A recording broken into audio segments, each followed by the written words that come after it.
झाला सेटअप. हा ठीक आहे. आता ऍप्लिकेशन डॉट प्रॉपर्टीज ओपन कर.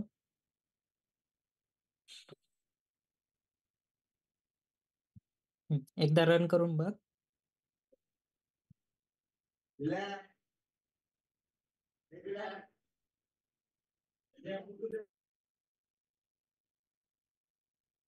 आता काय येतंय?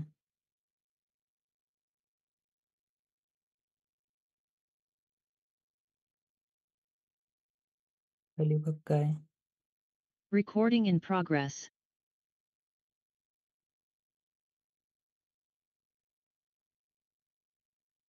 आम्ही कुठे असो? गाडी तूच नेली होती. आपण रात्री बित्री घेतली असेल ना मग.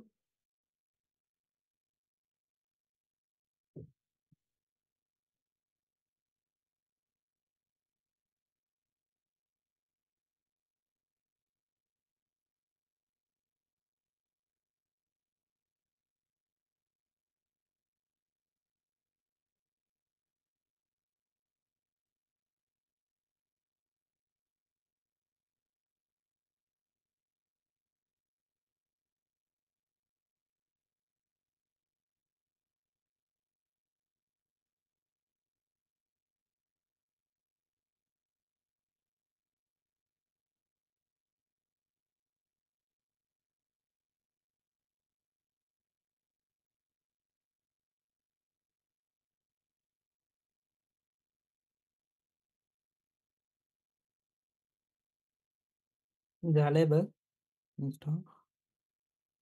आता हा, आता जर आपण ॲडव्होकेट ऍड केला ना, आणि जर इमेज जी आहे ती जर शो जर नाही जर झाली, तर ही जी लाईन आहे ना, ही आता जी आपण टाकली त्याच्यात हे डबल डबल स्लॅश टाकून द्यायचे.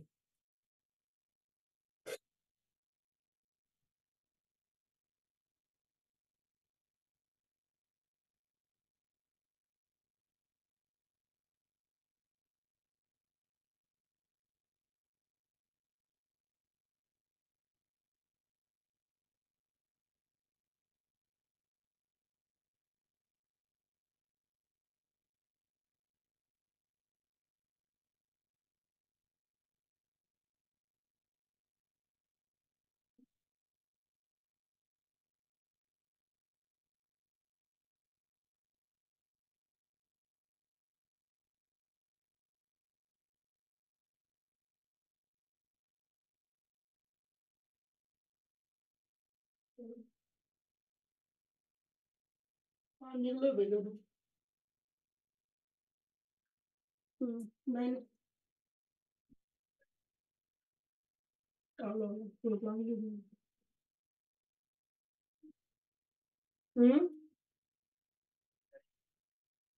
तो काय झालं?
झालं बघ.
झालं बघ.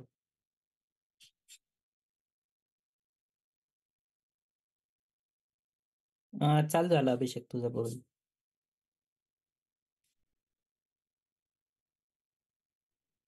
ते रजिस्ट्रेशन वगैरे त्याला व्हॅलिडेशन आहेत का? म्हणजे नावामध्ये की नंबर ऍड होणार नाही असं? नाही व्हॅलिडेशन. ठीक आहे. दुसऱ्या कोणाच्या याच्यावर करायचं आहे का? नाही गरज. नाही ना, समजलंय ना? हो समज. हा, फक्त तितकंच आहे. जे URL आहे ना, ती ही वाली इमेज ठीक आहे. वाली, हा, ती डबल स्लॅश मध्ये टाका. सिंगल मध्ये जर टाकून बघा, झाली तर ठीक आहे, नाही झाली तर डबल मध्येच टाका. एकदा ते फाईलचं स्ट्रक्चर समजून सांगता का, कोडचा फ्लो कसा? हो सांगतो. स्क्रीन स्टॉप कर.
आता बघा, काय राहतं ना, की आपण फ्रंट एंड मध्ये जो काही कोड लिहितो ना, तर सर्वात पहिले app.js मध्ये आपण सर्व राउटिंग केलेली राहते. जितके पण कंपोनंट्स आपण बनविलेले त्याची राउटिंग कुठे होती? app.js मध्ये. जर तुम्ही तर बघत असाल की आता जसं होम पेज आहे, तर त्याला मला कुठं राऊट करायचं आहे, स्लॅशला, म्हणजे पोर्ट नंबर 3000ला करायचं आहे. त्यानंतर जर मी होमवर क्लिक केलं तर स्लॅश होम म्हणून वर तो नॅव्हिगेट झाला पाहिजे. ॲडव्होकेट रजिस्टरचा जो कॉम्पोनंट आहे तो कुठे नॅव्हिगेट झाला पाहिजे, user slash advocate slash register. आता ॲडमिनला रजिस्टर जर करायचं असेल तर ही URL टाका, तुम्हाला ॲडमिन रजिस्ट्रेशनचा फॉर्म येतो, युजर स्लॅश ॲडमिन स्लॅश रजिस्टरवाला. तर इथे पूर्ण राउटिंग केलेली असते. त्यानंतर आता हे कंपोनंट्स कुठे आहेत हे तुम्हाला माहिती नाहीत की ह्या फाईल्समध्ये कुठे आहे. तुम्ही कंपनीत पण जेव्हा जाता तेव्हा खूप मोठा प्रोजेक्ट तुमच्या हातात येतो, ज्यात ह्या तरी खूप छोट्या फाईल आहे. कंपनीमध्ये तर इतक्या फाईल्स असतात की समजत पण नाही की कोणता डेटा कुठे आहे. पण तुम्हाला कोणी एकूण एक फाईल्स येऊन समजून सांगणार नाही की कुठे आहे. तर काय राहतं की आता इथं जी काही राउटिंग केलेली राहते त्याचा एक इम्पोर्ट स्टेटमेंट असतो जो की इथं वर असतो. तर ह्या इम्पोर्ट स्टेटमेंटवरून तुम्हाला कळतं की ती फाईल कुठे आहे. जसं की युजर रजिस्ट्रेशनचा, तर इथे बघा युजर कंपोनंट नावाच्या फोल्डरमध्ये जाऊन युजर रजिस्टर नावाचा एक कंपोनंट आपण बनवलेला आहे. तर मी इथे जाऊ इथे बघा युजर कंपोनंटमध्ये युजर रजिस्टर नावाचा एक कंपोनंट बनवले. आता इथे आपण ते सर्व कोडिंग केलेली आहे. त्याच्यानंतर होणार काय, इथे रिटर्नमध्ये बघा तो जो काही फॉर्म आहे त्याचे जे काही बूटस्ट्रॅप वगैरे यूज करून आपण पूर्ण बनवलेला आहे युजर रजिस्ट्रेशन. त्यानंतर आपण काय करणार, फर्स्ट नेम घेणार, त्यानंतर लास्ट नेम घेणार, ईमेल ID वगैरे सर्व डिटेल्स फिलअप करून घेणार आणि त्यानंतर काय करणार, खाली सबमिटवर क्लिक करणार. तर सबमिटवर क्लिक केल्यावर काय होणार आहे, ही जी काही मेथड आहे रजिस्टर युजर नावाची ही कॉल होणार. ही कुठे लिहिलेली असणार आहे, वर लिहिलेली असणार आहे, हँडल युजर.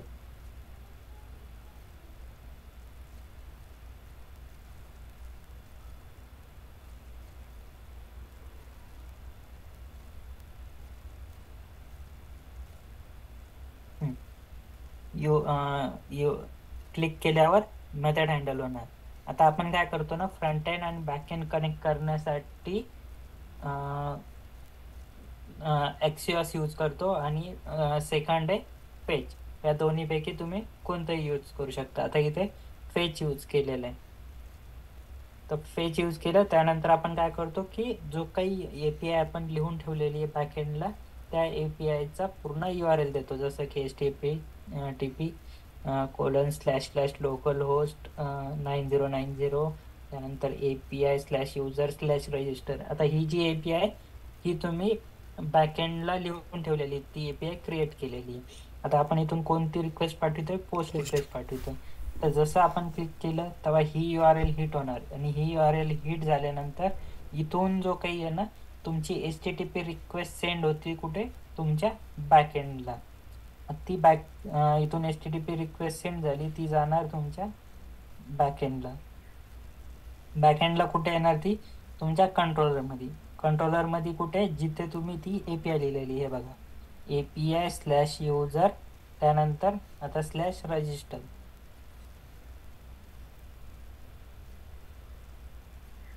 हे बघा /register. ती कोणत्या कंट्रोलरमध्ये येणार, ह्या कंट्रोलरमध्ये येणार. तर ह्या कंट्रोलरमध्ये आल्यावर तुम्हाला जे काही लॉजिक लिहायचं आहे तुम्ही इथे लिहू शकता. त्याच्यानंतर आपण काय करतो, जसं की आता हे बघा इथे पासवर्ड वगैरे जो काही आहे तो इनक्रिप्ट वगैरे केला, हे लॉजिक वगैरे लिहिलं.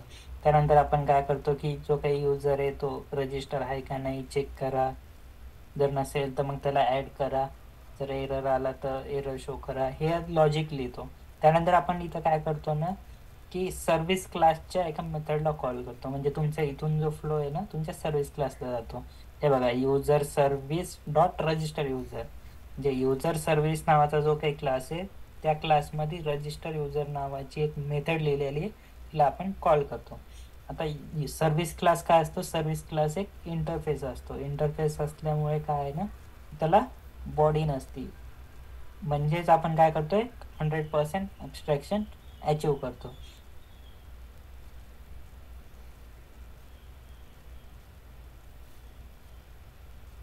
आता याच्यामध्ये आपण काय केलेलं, जे मेनली हे राहतं सर्व्हिस क्लास इंटरफेस ठेवतात, तिथे फक्त बॉडी देतात आणि नंतर काय करतात, एक इम्प्लिमेंटेशन नावाचा क्लास बनवतात आणि त्या इम्प्लिमेंटेशन क्लासमध्ये काय करतात की जे काही सर्व्हिस क्लासच्या मेथड आहे त्यांना ओव्हरराईट करतो. ओव्हरराईट केल्यामुळे आपण त्या मेथड्समध्ये आता लॉजिक वगैरे जे काय असेल ते लिहू शकतो.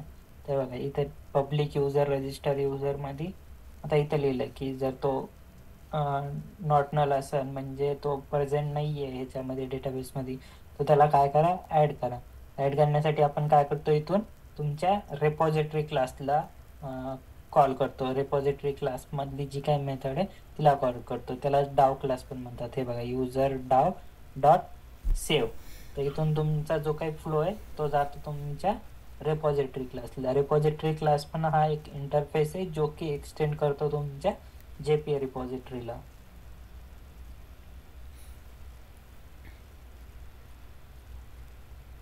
हे बघा, इथं आल्यानंतर हा युजर क्लास पण इंटरफेस आहे जो की एक्सटेंड करतो तुमच्या JPA रिपॉझिटरीला. आता ह्या JPA रिपॉझिटरीचं काम काय आहे की ज्या काही क्युरीज आहे त्या जनरेट करून द्यायच्या. आता जी डॉट सेव्ह आहे ती इथं आपण मेन्शन नाही केलेली, कारण ती ऑलरेडी इनबिल्ड आहे. त्याच्यामध्ये खूप साऱ्या इनबिल्ड ऑलरेडी आहेत, त्यामुळे इथे मेन्शन करायची गरज पडत नाही. आता ज्या नाही आहेत आणि तुम्हाला त्यांची क्युरी जनरेट करून पाहिजे, तर तुम्ही त्या इथे मेन्शन करतायत की जसं की तुम्हाला फाइंड बाय ईमेल ID आणि पासवर्ड याच्यावरची क्युरी तुम्हाला जनरेट करून पाहिजे, तर मग ती मेथड इथे लिहून ठेवली फक्त. मग तो काय करणार, क्युरी जनरेट करणार. आता क्युरी जनरेट केल्यावर काय होणार आहे की डेटाबेसमध्ये पोस्ट होणार. आता डेटाबेसमध्ये डेटा पोस्ट झाला तर तिथून काय रिस्पॉन्स येणार आहे, ट्रू रिटर्न होणार आहे. जर नाही डेटा झाला म्हणजे एंटर नाही झाला तर काय येणार आहे, तिथून फॉल्स रिटर्न येणार. जे काही रिस्पॉन्स आलेला आहे तर रिपॉझिटरी क्लास काय करतो, कोणाला पाठवतो, तुमच्या सर्व्हिस क्लासला. सर्व्हिस क्लासला आल्यावर सर्व्हिस क्लास कोणाला रिटर्न करतो, तुमच्या कंट्रोलरला. कंट्रोलरला आल्यावर कंट्रोलर कोणाला रिटर्न करतो, तुमच्या फ्रंट एंडला. फ्रंट एंडला जेव्हा आलं ते बघा इथं डॉट देन आहे, तर डॉट देनच्या नंतर जो काही रिस्पॉन्स आहे, जो काही रिझल्ट आहे तो आपण कॅच करतो. जर सक्सेसफुल आला तर आपण काय करतो, सक्सेस म्हणून शो करतो आणि त्यानंतर आपण काय करतोय, त्याला म्हणतोय की नॅव्हिगेट लॉग इनसाठी त्याला पाठवून देतोय. जर तिकडून रिस्पॉन्स फॉल्स आला किंवा फेल आला तर आपण काय करतोय, त्याला एररमध्ये टाकतोय, म्हणजे की रजिस्ट्रेशन फेल्ड म्हणून. कळालं? हो. तर हा जो आहे ना, हा तुमचा बेसिक फ्लो आहे. आणि हा तुम्हाला जेव्हा इंटरव्ह्यूमध्ये पण जाताना जेव्हा तुम्हाला ते म्हणतील की तुमच्या प्रोजेक्टचा फ्लो सांग, तर तेव्हा तुम्हाला हा पूर्ण फ्लो सांगायचा आहे. तुम्हाला काय म्हणतात ते प्रॉपर एक एक्झाम्पल घ्यायचं आहे की सर रजिस्टर जे पेज आहे त्याचा एक्झाम्पल घेऊन हा जो पूर्ण काही फ्लो सांगितला मी आता तो एक्सप्लेन करायचा आहे. आणि जेव्हा ते तुम्हाला म्हणतील की तुमचा प्रोजेक्ट काय आहे ते सांगा, तर त्यावेळेस तुम्हाला फंक्शनॅलिटी एक्सप्लेन करायची आहे की तुमचा ॲडव्होकेट मॅनेजमेंट सिस्टीम प्रोजेक्ट आहे, मग तुम्ही ॲडमिन दिलेला आहे, ॲडमिनकडे काय फंक्शनॅलिटी आहे, त्यानंतर जे काही युजर आहे तो अपॉइंटमेंट बुक करू शकतो, पे करू शकतो. हे तुम्हाला जेव्हा ते विचारतील की तुमचा प्रोजेक्ट काय ते, पण जेव्हा ते म्हणतील की तुमच्या प्रोजेक्टचा फ्लो सांगा, त्या प्रोजेक्टचा फ्लो सांगता वेळेस तुम्हाला हा सांगायचा आहे प्रॉपरली.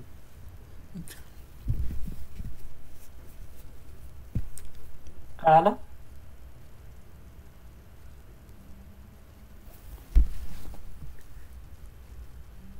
हॅलो. हो कळालं.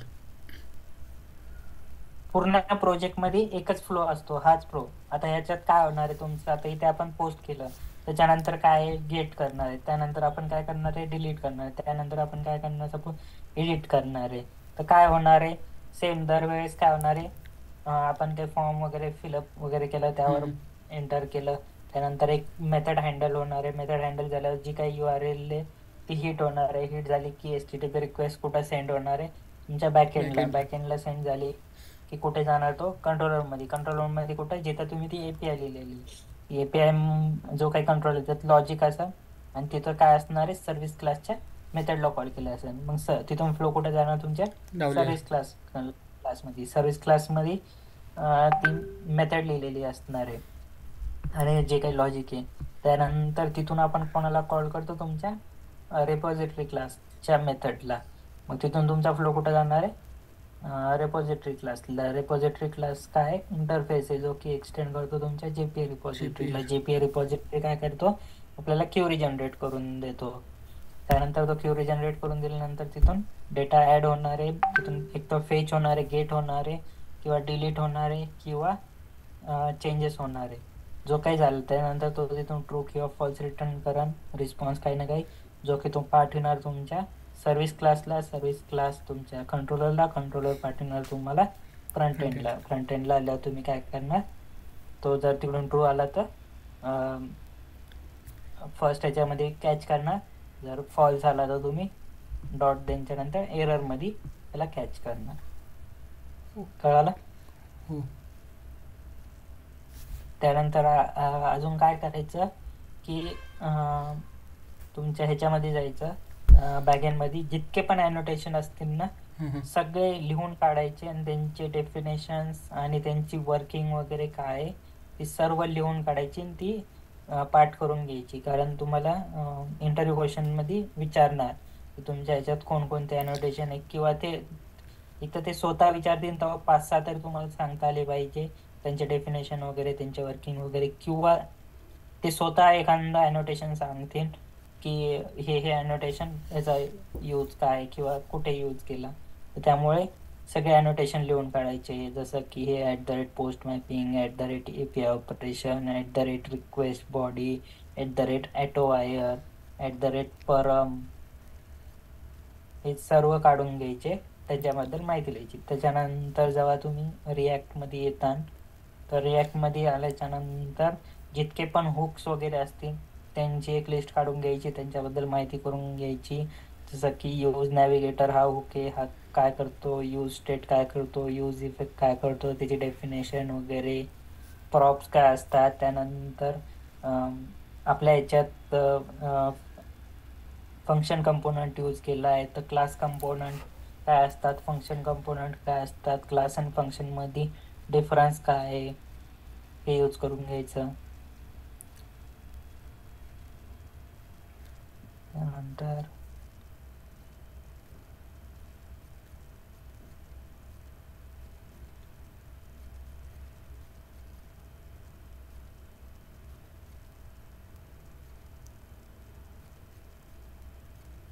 ठीक आहे.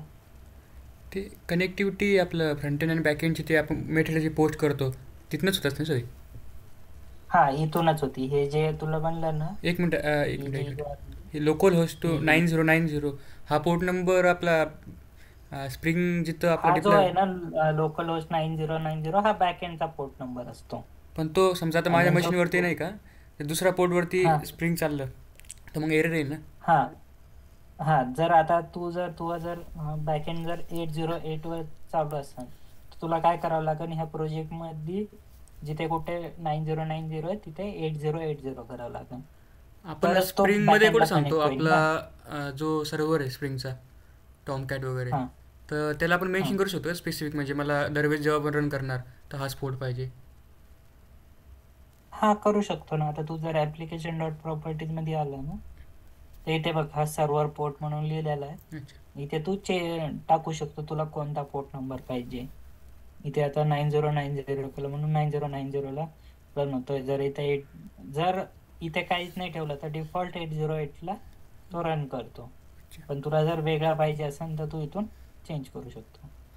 अच्छा, ठीक आहे.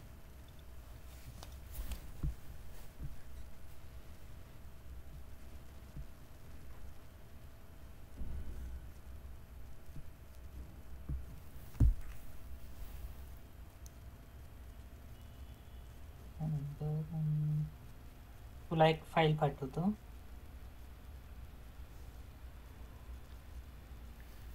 झूमवरतीच का? नाही, व्हॉट्सअपला.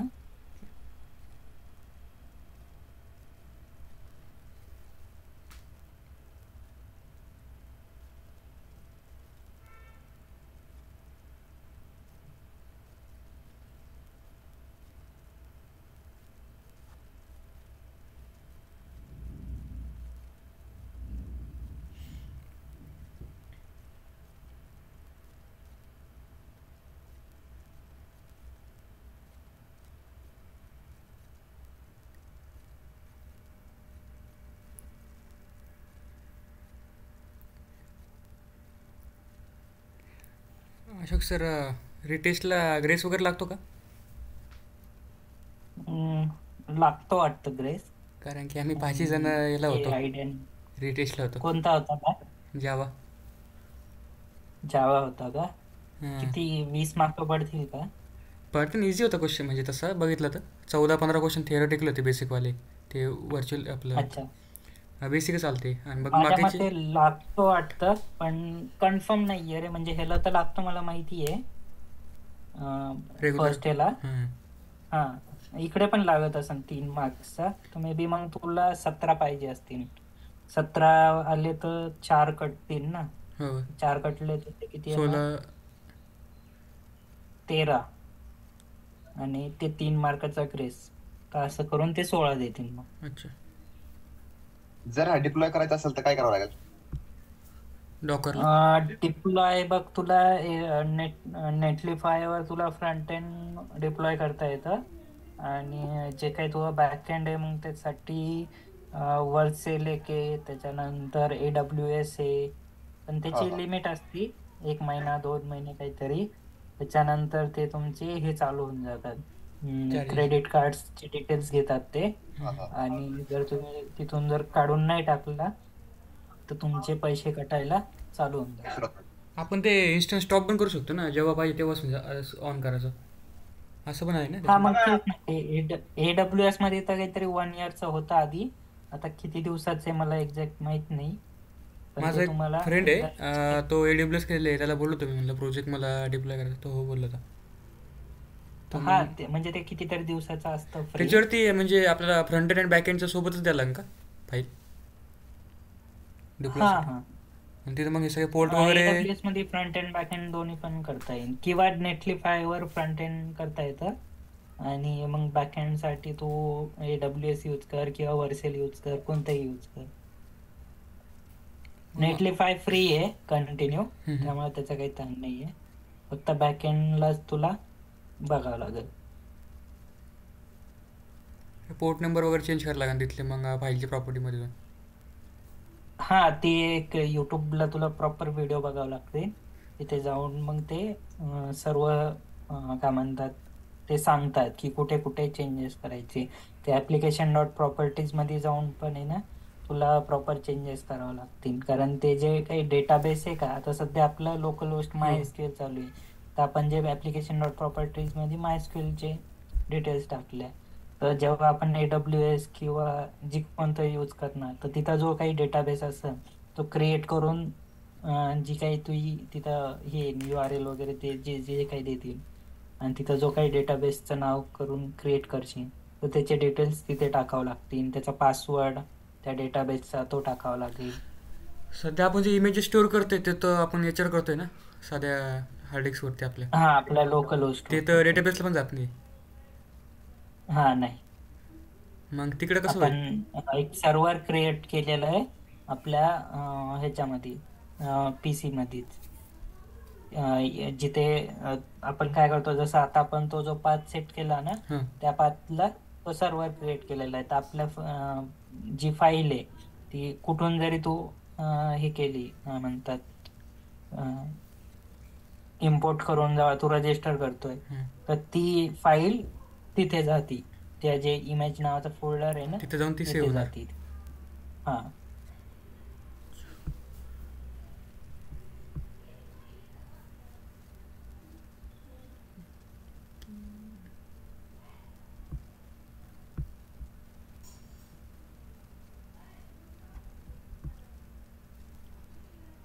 पाठवली का मी तुला? अभिषेकला पटलं. अरे नाही, अरे दुसरंच कोणाला तरी गेली.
पाठवली बघ तुला.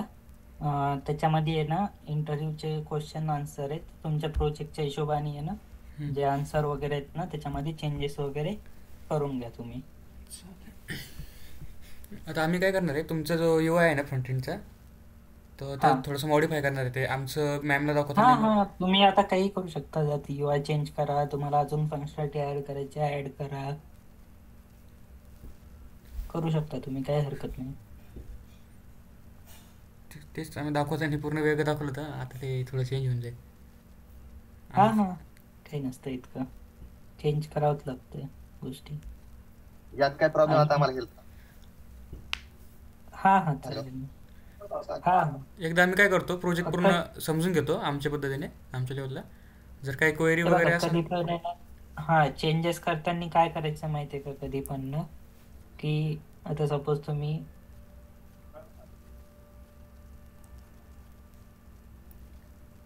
आता ह्या फाईलमध्ये तुम्ही चेंजेस करताय, तर ह्या फाईलला काय करायचं ना, आधी आहे ना कमेंट करून घ्यायचं. समजा पहिले हिला कॉपी करून घेतलं, कमेंट करून घेतलं, त्यानंतर आता हे जे खाली आलंय ह्याच्यात चेंजेस करायचे. ह्याच्यात चेंजेस केल्यानंतर जर ओके जर झाले तर ठीक आहे, ओके जर नाही झाले तर तुमच्याकडे जो